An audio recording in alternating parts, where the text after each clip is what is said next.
अगर हमने कोई कंस्ट्रक्टेड हाउस ले लिया है तो उसमें वास्तु दोष है, तो उस चीज़ को वो कैसे करें? जी। सबसे पहले तो लोगों के अंदर ये भ्रांति है कि साउथ की एंट्रीज अच्छी नहीं होती या वेस्ट की एंट्रीज नहीं अच्छी होती हैं। जी। ऐसा नहीं है। जी। चारों दिशाओं की एंट्रीज जो हैं वहाँ पे अच्छी हैं। तो ये हम प्लान करते हैं कि एंट्री कहाँ से देनी चाहिए ताकि आपका घर जो है वो वास्तु कंप्लायंट हो सके। गंदे पानी की निकासी कहाँ से हो रही है, ये भी हम लोग वास्तु के हिसाब से प्लान करते हैं। फिर उसके बाद मंदिर, जो हमारे रसोई घर है, हमारे कमरे हैं, हमारे टॉयलेट्स हैं, ये किस जगह पे कैसे कैसे प्लान किए जाएं। जी। वेस्ट जो है वो इच्छा पूर्ति की डायरेक्शन है, दिशा है। जी। तो इस वजह से वेस्ट भी एक बहुत अच्छी दिशा है जहाँ से आप बहुत लाभ ले सकते हैं। पूर्व से सूर्य देवता निकलते हैं, तो अगर पूर्व की कोई एंट्री है तो वो बहुत ही फेवरेबल है। नमस्कार, मैं तो अपना जतिंदर लक्की लगातार जो है A1 पंजाबी टीवी जो वास्तु शास्त्र उत्ते अपने एपीसोड बना रहा है, तो अज हुण फिर तुहाडा अगले एपीसोड विच स्वागत करते हैं। अज का जो विषय है वो लगातार दर्शकों की जो डिमांड आ रही सी कि पहले इंट्रोडक्शन तो हो गई, तो नाल जो है लैंड परचेज लैके घर बनाने तक की भी वास्तु शास्त्र की पूरी जानकारी दी। लेकिन अज असी गल करांगे कि आखिर घर विच अगर असी फ्रैश कंस्ट्रक्शन कर रहे हैं तो नाल अगर कोई पुराना घर खरीदया उहदे विच वास्तु दोष है तो उसनूं किस तरह हटा सकते हैं। तो नाल असी गल करांगे कि जो इस टाइम हरेक घर की एक समस्या बनी हुई है कि बीमारियां घर दे विच बैठियां हुई ने, तो पैसा आंदा है लेकिन पैसे का ठहराव नहीं हुंदा। इस बारे असी वास्तु शास्त्र नूं लैके अज फिर असी तुहाडे नाल फिर रूबरू होए हैं। साडे नाल इस टाइम मौजूद हैं एस्ट्रोलॉजर ते नाल जो वास्तु शास्त्री है मैडम सुरभि मल्होत्रा। उन्हां नाल गलबात करांगे कि आखिर अज दे इस विषय नूं लैके उन्हां दा की कहना है। मैडम तुहाडा बहुत बहुत स्वागत है जी A1 पंजाबी टीवी ते। थैंक यू जतिंदर जी, और A1 पंजाबी न्यूज़ चैनल के सारे श्रोताओं को जय श्री राम, नमस्ते और सत श्री अकाल। मैडम जैसे कि हमने जो है अपना एपिसोड स्टार्ट किया था वास्तु को लेकर, पिछले एपिसोड में आपने काफ़ी भरपूर जानकारी दी कि आखिर वास्तु शास्त्र है क्या, उस बारे बताया, और साथ साथ ये भी बताया कि अगर वास्तु को अगर हम ग्राउंड से लेके काम करना चाहें तो वो वास्तु शास्त्र हमें कहीं ना कहीं फ़ायदा देता है, वो हमारा मित्र बनता है। तो आज हम इसी को लेकर ही बातचीत करेंगे। जो हमारा पिछला एपिसोड था उसमें दर्शकों की काफ़ी डिमांड आई कि आखिर लैंड तो परचेज़ कर ली लेकिन उसके बाद उस पर कंस्ट्रक्शन किस हिसाब से की जाए, और साथ में अगर हम फ्रेश कंस्ट्रक्शन कर रहे हैं और उसके साथ अगर हमने कोई कंस्ट्रक्टेड हाउस ले लिया है तो उसमें वास्तु दोष है, तो उस चीज़ को वो कैसे करें। तो आप प्लीज़ पहले ये बताएं कि अगर लैंड परचेज करके उसका जो भी मेजरमेंट है अकॉर्डिंग टू वास्तु शास्त्र कर दिया है तो उस पर कंस्ट्रक्शन कैसे की जाए। देखिए जतिंदर जी, सबसे पहले तो जो हमने प्लॉट परचेज किया है जी, उसकी शेप को दिमाग में रखते हुए हम लोग आर्किटेक्ट के साथ सेटिंग करके बिल्कुल पूरा वास्तु कंप्लायंट हाउस बनाने की कोशिश करते हैं, जहां हम हर चीज़ का ध्यान रखते हैं कि एंट्री कहाँ से हो रही है। सबसे पहले तो लोगों के अंदर ये भ्रांति है कि साउथ की एंट्रीज अच्छी नहीं होती या वेस्ट की एंट्रीज नहीं अच्छी होती हैं। ऐसा नहीं है। चारों दिशाओं की एंट्रीज जो हैं वहाँ पे अच्छी हैं, क्योंकि हर दिशा में कोई ना कोई एक पर्टिकुलर जोन होता है। इसके लिए एक उदाहरण देती हूँ। आप साउथ दिल्ली का एरिया देखते हैं या इंडिया का सदर्न हिस्सा देखते हैं तो वो कितने सुखी और समृद्ध हिस्से हैं, है ना। मनी पॉइंट ऑफ व्यू से दे आर फ्लरिशिंग। तो इसी वजह से साउथ की एंट्री भी अच्छी है, वेस्ट की एंट्री भी अच्छी है। तो ये हम प्लान करते हैं कि एंट्री कहाँ से देनी चाहिए ताकि आपका घर जो है वो वास्तु कंप्लायंट हो सके। दूसरा, पानी के स्रोत बहुत इम्पोर्टेंट होते हैं कि आप बोरिंग कहाँ पे करवा रहे हैं, गंदे पानी की निकासी कहाँ से हो रही है, ये भी हम लोग वास्तु के हिसाब से प्लान करते हैं। फिर उसके बाद मंदिर, जो हमारे रसोई घर है, हमारे कमरे हैं, हमारे टॉयलेट्स हैं, जी। ये किस जगह पे कैसे कैसे प्लान किए जाएं, कहाँ कहाँ रखे जाएं कि आपका घर जो है वो रहने के लिए आपके लिए जी। अच्छा है। तो जैसे आपने बताया कि साउथ और ईस्ट, साउथ और वेस्ट, जी। तो साउथ का तो आपने बड़ा अच्छा एग्जांपल दिया कि साउथ दिल्ली जो है वो वाकई में ही पॉश एरिया है, काफ़ी समृद्ध एरिया है। तो ऐसे हम अगर वेस्ट की बात करें तो western countries is also growing और बिल्कुल हमसे काफ़ी आगे हैं। बिल्कुल बिल्कुल जतिंदर जी, बड़ा अच्छा उदाहरण लिया आपने। मैं एक आपको और उदाहरण यहाँ पे देती हूँ। जी तिरुपति बालाजी का मंदिर है जो विश्व प्रसिद्ध मंदिर है, ऐसा कोई नहीं होगा जिन्होंने जी। उस मंदिर का नाम ना सुना जी, हो। जी, जी। वो मंदिर भी वेस्ट में बना हुआ है। जी। वेस्ट जो है वो इच्छा पूर्ति की डायरेक्शन है, दिशा जी, है। जी। तो इस वजह से वेस्ट भी एक बहुत अच्छी दिशा है जहाँ से आप बहुत लाभ ले सकते हैं। जी। तो वेस्ट और ईस्ट का तो आपने बता दिया, अब आ गया नॉर्थ और ईस्ट, नॉर्थ ईस्ट। तो इसमें भी कुछ ऐसा है, बता तो आपने चारों दिशाएं बहुत अच्छी दी, लेकिन दो का तो बता दिया, अब दो का भी और जो है वो भी कुछ हल बता दीजिए मैडम, या उसका भी कोई उदाहरण दे दीजिए। देखिए, नॉर्थ और ईस्ट दिशाएं जो है ना, ये दोनों ही अभी सब लोग देखिए पूर्व से सूर्य देवता निकलते हैं। तो अगर पूर्व की कोई एंट्री है तो वो बहुत ही फेवरेबल है। दूसरा, एक नॉर्थ और ईस्ट दोनों के लिए एक उदाहरण दे रही हूँ। जो हमारा फ्रंटियर बैरियर है भारत का जी, दैट इज हमारे हिमालयन माउंटेन्स हैं। हालांकि वो हैवी हैं, पर फिर भी वो हमारी प्रोटेक्शन करते हैं। तो ये एक इतना इम्पोर्टेंट हमारे लिए उदाहरण बन जाता है कि ये प्रोटेक्टिव दिशाएं हैं दोनों। जी। ये ऐसी दिशाएं हैं जहाँ से जीव ऊर्जा हमारे लिए आती है। इसी वजह से इन दोनों दिशाओं को बहुत ह्यूज महत्व दिया गया है हमारे वास्तुशास्त्र में। जी। तो मैडम, हम बात करें घर कंस्ट्रक्शन की, कि घर कंस्ट्रक्शन अगर वास्तु के हिसाब से हो रहा है तो वो फ्रेंडली है। हाँ। अगर नहीं हो रहा तो वो कहीं ना कहीं अपना दूसरा प्रभाव भी डालता है।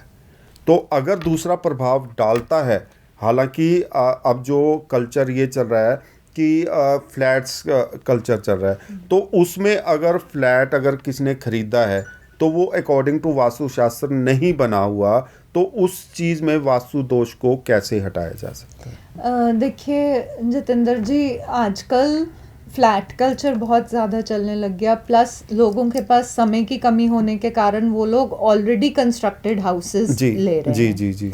यहाँ पर मैं 2 पॉइंट्स मेंशन करना चाहूँगी। सबसे पहले तो कि आप किस तरह की प्रॉपर्टी परचेज कर रहे हैं। क्या आप ऑलरेडी किसी कोई रह रहा था तो एक वो वाली प्रॉपर्टी परचेज कर रहे हैं, या आप एक फ्रेशली कंस्ट्रक्टेड प्रॉपर्टी परचेज कर रहे हैं, क्योंकि दोनों की ऊर्जाओं में फ़र्क होगा। इसीलिए दोनों का जो बेसिक उपाय जो शुरुआत में किए जाएंगे उन दोनों में भी फ़र्क रहेगा। जी।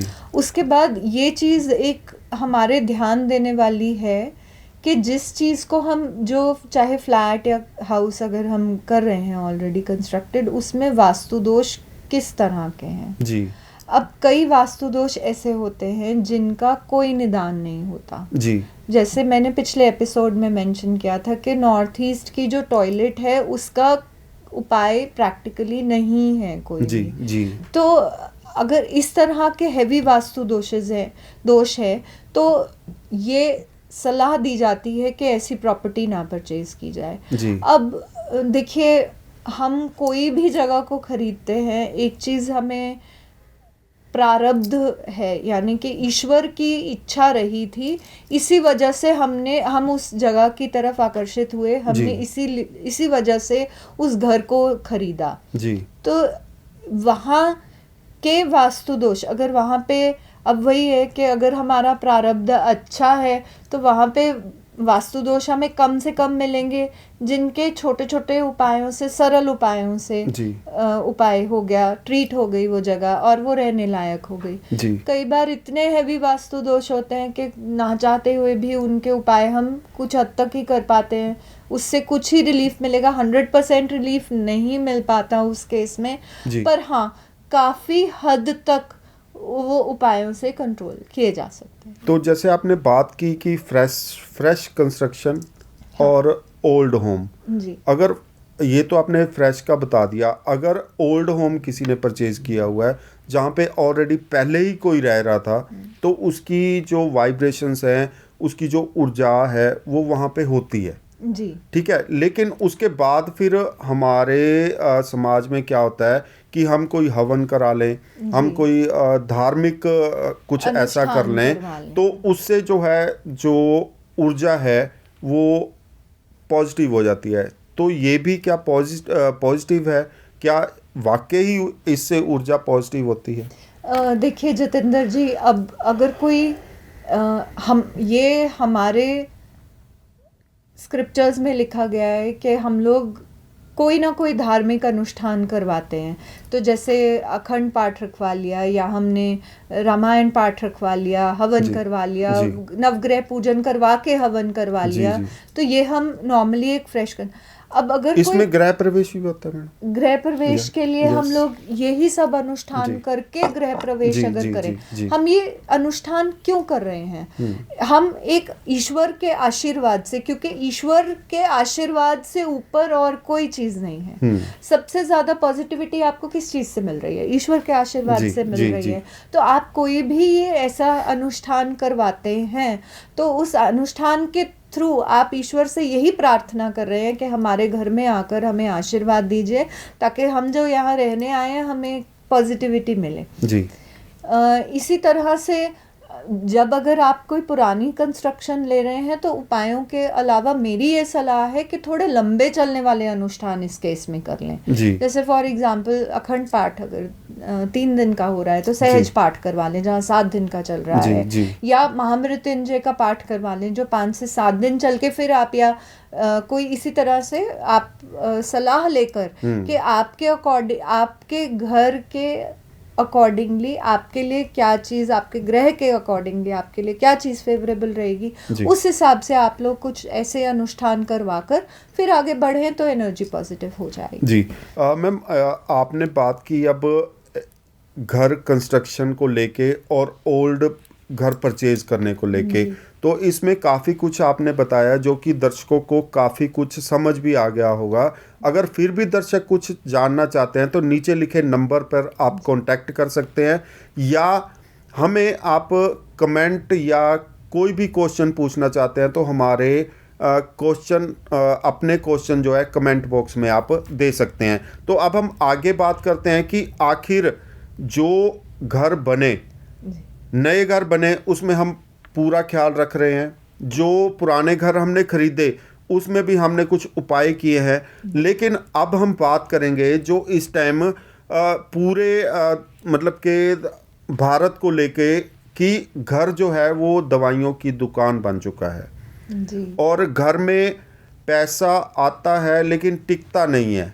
तो इस चीज़ को लेके वास्तु कितना हेल्प करता है कि वाकई ही घर में जो दवाइयों की दुकान हमारा घर बन चुका है, ड्रेसिंग टेबल से लेके डाइनिंग टेबल तक, और किचन में दवाइयों का कहीं ना कहीं आपको टैबलेट्स या सिरप की शीशी मिल जाती है, तो वो क्या वास्तु से हटाया जा सकता है? बिल्कुल हटाया जा सकता है जितेंद्र जी। अब यहाँ पर मैं एक बहुत इम्पॉर्टेंट पॉइंट, क्योंकि आपने बहुत अच्छा सवाल किया यहाँ पे। देखिए, एक निरोगी काया हर चीज़ करने में सक्षम होती है जी। और आज की डेट में लोग सेहत के पक्ष पे बहुत ज़्यादा जूझ रहे हैं। जी, जी, है जी। ना? तो अब सबसे पहले तो दवाइयों से ही मैं शुरुआत करती हूँ। जी। ये जो आपने बात कही कि लोग रसोई घर में भी दवाई रख देते हैं, डाइनिंग टेबल पे जी, भी रहती जी, है, जी, ड्रेसिंग जी, टेबल पे जी। रहती है, लोगों के कमरों में बेड हेड पे तो अक्सर रहती दवाइयाँ हैं। जी, जी, जी। ये हम सबसे पहली भूल करते हैं। हाँ, आपने उन दवाइयों की एनर्जी को अपने पूरे घर में स्कैटर कर दिया, फैला दिया है, तो आप यूनिवर्स में यही मैसेज भेज रहे हैं दवाइयाँ। इसको समेटिए। दवाइयाँ, अब ये एक बड़ा इम्पोर्टेंट सवाल है कि दवाइयाँ कहाँ पे रखनी चाहिए।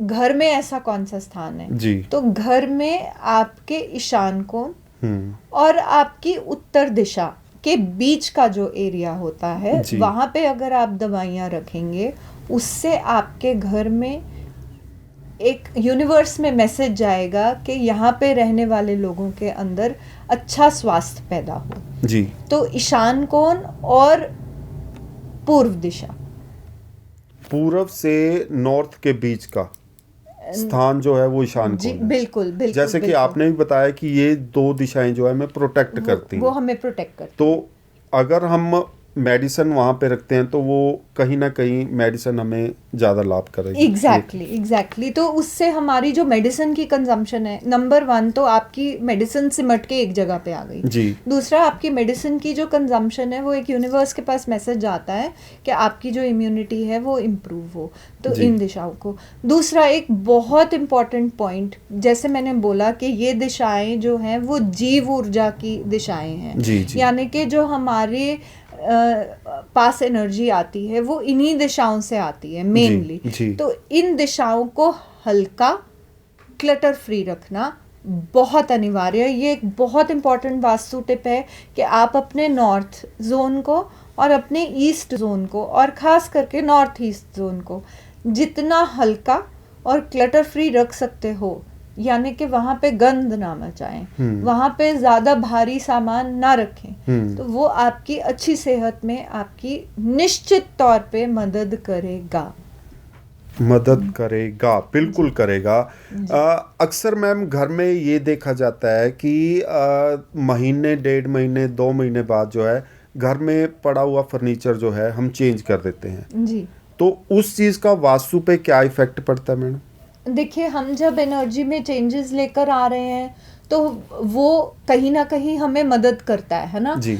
एवरीथिंग इज एनर्जी, सब कुछ एनर्जी के फ्लो को ही वही चीज़ यहाँ पे वास्तु के थ्रू रिप्रेजेंट हो रही है। जी। तो हम अगर अपने फर्नीचर में थोड़ा बहुत मूवमेंट करते हैं, जी। दिशा के उपयुक्त कर देते हैं, अगर जी। हम उसको फिर से उपयुक्त दिशाओं के हिसाब से रखते रहते जी। हैं, तो हाँ, वो एनर्जी में परिवर्तन लाता रहेगा। हमें खुद को भी अच्छा लगता है क्योंकि वो चेंज जो है वो हमारे अंदर भी रिफ्लेक्ट होगा। जी। तो वो हमें भी दिखेगा और हमें भी एक खुशी, एक नई ऊर्जा हमारे अंदर भी पैदा होगी जब हम जी। ये चेंजेस जी, करते हैं। जी, तो जी। करना चाहिए ये तो changes। मैडम देखो, बात ऐसे है इस टाइम जो लगभग सभी घरों का हाल है कि घर में औरतें तो होती हैं, कपड़े रखने का स्थान वो एकदम से अलग होता है, बिल्कुल ही ऐसे एक साइड पे ही इतना ढेर लगा रहता है। तो ये भी कहीं ना कहीं वास्तु पे कुछ इफेक्ट करता है मैडम? देखिए, अब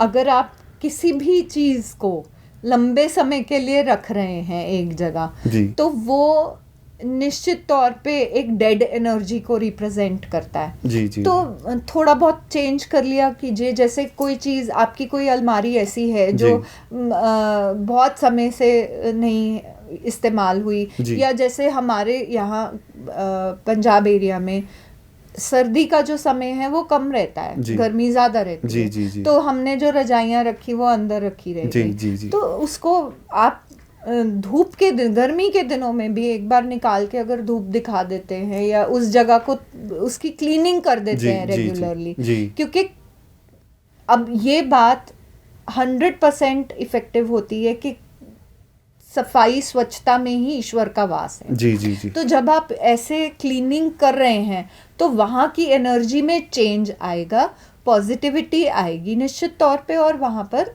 फिर आपको अच्छा महसूस होने लगेगा। इसलिए आप ऐसे चेंजेस भी कर सकते हैं कि उन कपड़ों को हिला दिया, उनकी दिशा चेंज कर दी, रजाइयों को निकाल के धूप दिखा दी, 1-2 दिन के लिए वहाँ पे सफाई कर दी, तो उससे मतलब ये घरेलू टिप्स हैं। ये घरेलू टिप्स हैं। तो अब हम बात करें कि जैसे अक्सर ये माना जाता है कि साउथ दिशा की तरफ अगर हम सिर करके सोएं तो वो ज़्यादा ठीक है, नॉर्थ की तरफ ना करें वो ठीक है। तो बताया आपने, चारों दिशाएं बहुत अच्छी हैं, लेकिन सोने के समय सिर और पैर वो किस साइड होने चाहिए, वो भी थोड़ा सा इसको भी आप बता दें मैम।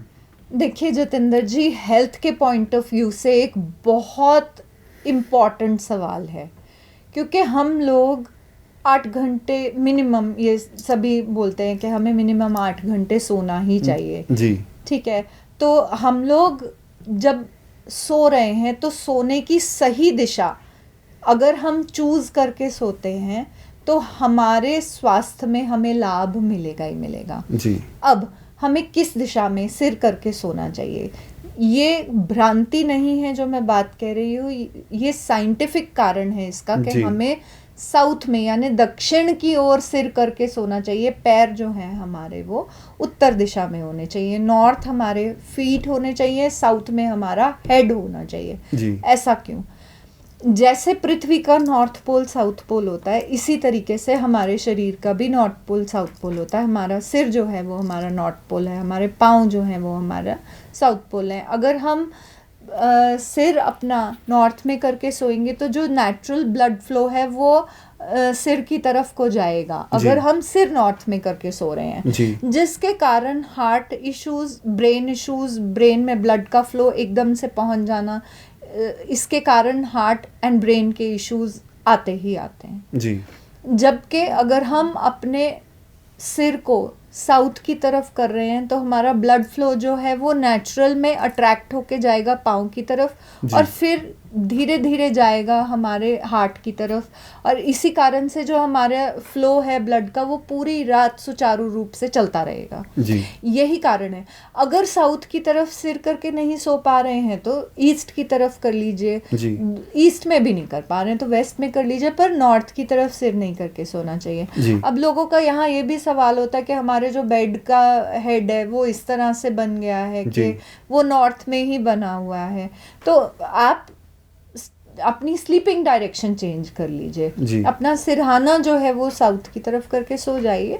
थोड़ी इनकन्वीनियंस होगी पर एक लंबे स्वास्थ्य के लिए ये चीज़, इतना छोटा सा बदलाव करना लंबे स्वास्थ्य के लिए डेफिनेटली लाभदायक है। जी मैडम, आपने इस संबंध में बहुत अच्छी जानकारी दी। अब हम बात करते हैं कि घर में बरकत नहीं है, पैसा आता है, मेहनत ज़्यादा होती है, पैसा आता है लेकिन पैसा ठहरता नहीं है, तो इस चीज़ को लेके भी वास्तु में कुछ उपाय हैं भी, वो उपाय करके जो है पैसे का ठहराव और घर में बरकत लाई जा सके ना? बिल्कुल, जैसे मैंने बताया ना, वास्तु जो है जतिंदर जी वो एनर्जी का फ्लो है जी। अगर मैंने आपको ये बात कही कि नॉर्थ और ईस्ट डायरेक्शंस को हल्का रखना चाहिए तो जो घर का भार है वो कहाँ होना चाहिए, वो साउथ और वेस्ट की तरफ होना चाहिए जी। जब हम उस भार को उस तरफ करते हैं तो वो हमारे धन की स्टेबिलिटी को दिखाता है जी। और मैं आपको यहाँ पे एक बड़ा अच्छा उपाय बताती हूँ जी। लोग ना मिट्टी की गुल्लकें भूल गए हैं, अपने घर में मिट्टी की गुल्लक लेके आइए जी। और उसको अपने घर की पश्चिम दिशा यानी वेस्ट दिशा में रखिए जी। और उसमें रोज चाहे 1 रुपया चाहे 2 रुपया वहाँ पे डालिए, क्योंकि मैंने आपको बताया कि जो वेस्ट दिशा है वो विश फुलफिलमेंट की दिशा है जी। तो अगर आप वहाँ यूनिवर्स के पास ये मैसेज भेज रहे हैं उस दिशा के थ्रू कि हमें धन की आवश्यकता है, तो वो निश्चित तौर पे आपकी वो विश फुलफिल होगी ही होगी। तो एक मिट्टी की गुल्लक लाकर उसको वेस्ट दिशा में रखकर उसमें आप रोज कुछ ना कुछ पैसे डालें, आपके घर में स्टेबिलिटी निश्चित तौर पे आएगी, मनी का फ्लो जो है वो इंक्रीज होगा ही होगा। तो ये तो हुआ मैडम कुछ ये हुआ एक यूनिवर्सल उपाय। अब हम बात करें कि अगर कुछ स्पेशल उपाय की बात की जाए कि वाकई ही धन आए, बरकत हो, दवाइयाँ हटे और घर एक सुख समृद्धि वाला जो घर बने, उसके लिए आप एक टिप कुछ भी जो है अपनी तरफ से हमारे दर्शकों के लिए क्या देना चाहते हैं? जी तो जो आपके घर की साउथ ईस्ट है वहाँ पे लक्ष्मी यंत्र का अगर आप स्थापन करते हैं तो वो आपके लिए बहुत हेल्पफुल रहेगा धन लाने के लिए। तो वहाँ पे आप लक्ष्मी यंत्र का स्थापन कीजिए घर के अंदर साउथ ईस्ट दिशा में, वो हेल्पफुल रहेगा, काफ़ी हेल्पफुल रहेगा।